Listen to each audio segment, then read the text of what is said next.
వాళ్ళది అదేం పార్టీ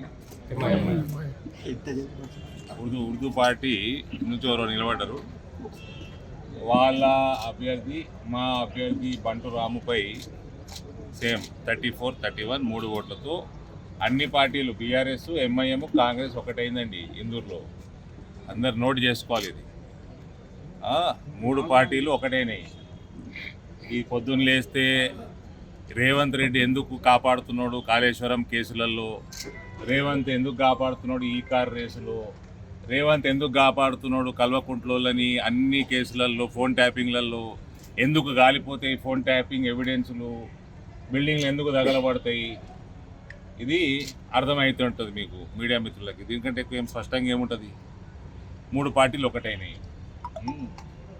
అక్బరుద్దీన్ వచ్చి కాంగ్రెస్ వాళ్ళు మా దారుసలాం దుమ్ము నాకుతారు అనేటోడు, వాడు ఇలా కాంగ్రెస్ పార్టీలో ఎక్కడ ఏం నాకిండో వాడు చెప్పాలి.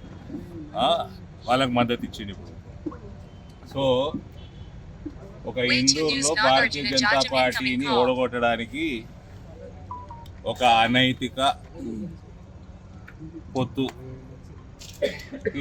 శ్రీకారం చుట్టింది ఈ రేవంత్ ప్రభుత్వం. ఇలా పోలీసు వాళ్ళు కూడా ఉన్నారండి. ఇలా పోలీసుల హస్తం కూడా ఉన్నది.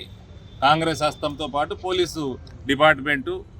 నేను పోలీస్ డిపార్ట్మెంట్ అన్నప్పుడు ఓవరాల్ మొత్తం డిపార్ట్మెంట్ పెట్టాల్సిన అవసరం లేదు. కొందరు